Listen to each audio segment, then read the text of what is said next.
4 ಲಕ್ಷ 4 ರೂಪಾಯಿ ದಯವಿಟ್ಟು ಪಂಚಾಯತ್ ರಾಜ್ ಕಮಿಷನರಿಗೆ ಕೊಟ್ಬಿಡಿ, ಅದ್ರ ಬಿಲ್ಲು ಕೂಡ ನಿಮಗೆ ತಲುಪಿಸ್ಕೊಡ್ತೀವಿ. Within 48 hours I will give it you.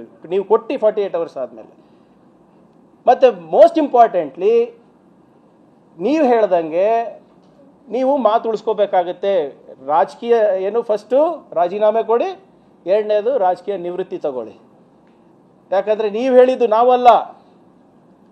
ನೀವು ಯಾರು ಕಾಲು ಬೀಳ್ಬೇಕಂತೀರಾ ಹೇಳಿ ಕಾಲು ಬೀಳಿಸ್ತೀವಿ. ಖರ್ಗೆ ಸಾಹೇಬ್ರದ್ದು ಬೀಳ್ತೀರಾ, ಸಿದ್ದರಾಮಯ್ಯ ಸಾಹೇಬ್ರದ್ದು ಬೀಳ್ತೀರಾ. ಬಿದ್ದು ಕ್ಷಮೆ ಕೇಳಿ ರಾಜೀನಾಮೆ ಇಲ್ಲಿ ತಲುಪಿಸ್ಬಿಡಿ ಮೇಲ್ಮನೆ ಅಧ್ಯಕ್ಷರಿಗೆ. ಅದಾದಮೇಲೆ ನೀವೇನಾದರೂ ಮಾಡಿ. You have 24 hours. ಒಂದು ನಿಮಿಷ ಸರ್. ಸೊ ತಂದು ಕೊನೆ ರಿಕ್ವೆಸ್ಟ್ ನಿಮಗೆ ಮತ್ತೊಮ್ಮೆ ಹೇಳ್ತಾ ಇದ್ದೀನಿ, ನಮ್ಮ ಸ್ನೇಹಿತರಿಗೆ ಎಲ್ಲ ದಾಖಲೆಗಳು ತಮ್ಮ ಮುಂದೆ ಇಟ್ಟಿದ್ದೀನಿ. ದಯವಿಟ್ಟು ಅವರಿಗೆ ತಲುಪಿಸ್ಬಿಡಿ. ಜೆನ್ಯೂನಿಟಿ ಏನಿದೆ ಅದನ್ನೂ ತಿಳಿಸ್ಬಿಡಿ. ಅದಾದ ಅಭಿ ಪಾರ್ಟ್ನರ್ಶಿಪ್ ಫರ್ಮ್ ಸ್ಟಾರ್ಟ್ ಮಾಡಬೇಕಾ ಅಥವಾ ಪ್ರೈವೇಟ್ ಲಿಮಿಟೆಡ್ ಕಂಪನಿ ಸ್ಟಾರ್ಟ್ ಮಾಡಬೇಕಾ? ಕನ್ಫ್ಯೂಷನ್ ಯಾಕೆ? ಒಬ್ಬ ಎಕ್ಸ್ಪರ್ಟ್ ಜೊತೆ ಮಾತಾಡು. ಎಕ್ಸ್ಪರ್ಟಾ? ಎಲ್ಲಿ? Boss Vala. B the boss. ಆದಮೇಲೆ ಅವರ ರಾಜೀನಾಮೆ ಮಾಧ್ಯಮದ ಮುಖಾಂತರ ಕೊಡ್ತಾರ, ಖಾಸಗಿಯಾಗಿ ಹೋಗಿ ಹೊರಟ್ಟಿ ಸಾಹೇಬ್ರ ಬಲ್ಲಿ ಕೊಡ್ತಾರ, ಅದು ಅವ್ರಿಗೆ ಬಿಟ್ಟು ವಿಚಾರ. ಬಹುಶಃ ನೀವೆಲ್ಲ ಕ್ಯಾಮ್ರಾಗಳು ತೊಗೊಂಡು ಹೋದರೆ ಮುಜುಗರ ಆಗ್ಬೋದು. ಸ್ವಲ್ಪ ಅವರಿಗೆ ಪ್ರೈವಸಿ ಕೊಡಿ, ನಂದು ರಿಕ್ವೆಸ್ಟ್ ಅಷ್ಟೇ. ಸೊ ಒಟ್ಟಾರೆ ಇವೆರಡು ಕೆಲಸ ವಿತಿನ್ 24 ಅವರ್ಸ್ ಮಾಡಿದ್ರೆ ನಿಮ್ಮ ಮಾತಿಗೆ ಬೆಲೆ ಇರುತ್ತೆ. ಹೌದಪ್ಪ ಇವನು ನಿಜವಾಗೂ ಛಲವಾದಿ ಅಂತ ಬರುತ್ತೆ. ನೀವು ಮಾತೇನಾದರೂ ತಪ್ಪಿದ್ರೆ ನಿಮ್ಮ ಮಾತಿಗೂ ಬೆಲೆ ಇಲ್ಲ. ಇನ್ನು ಮೇಲೆ ನಿಮ್ಮ ಯಾವ ಮಾತಿಗೂ ರಿಯಾಕ್ಟ್ ಮಾಡೋದು ಕೂಡ ಸಮಂಜಸ ಅನ್ಸಲ್ಲ.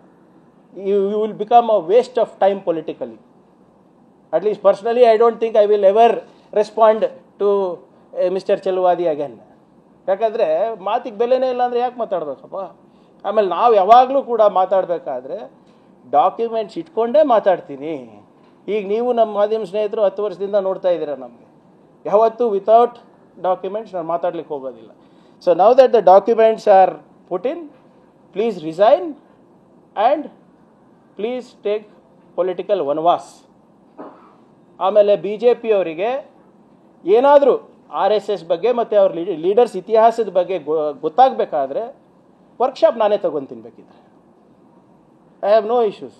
ಬೇಕಾದರೆ ಇನ್ನೂ ಜಾಸ್ತಿ ಅಧ್ಯಯನ ಮಾಡಿ ಇವರೆಲ್ಲ ಹೆಂಗೆ ದೇಶದ್ರೋಹ ಕೆಲಸ ಮಾಡಿದರು, ಹೆಂಗೆ ಸಂವಿಧಾನ ಬೇಡ ಅಂದ್ಬಿಟ್ಟು ಮನುಸ್ಮೃತಿ ಸಂವಿಧಾನ ಆಗಬೇಕಂತ ಇವರು ಎಲ್ಲ ಹೋರಾಟ ಮಾಡಿದರು, ಅದ್ರ ಬಗ್ಗೆ ಸಂಪೂರ್ಣವಾದಂಥ ಅಧ್ಯಯನ ಬೇಕಾದ್ರೂ ಮಾಡಿಬಿಟ್ಟು ನಿಮಗೆ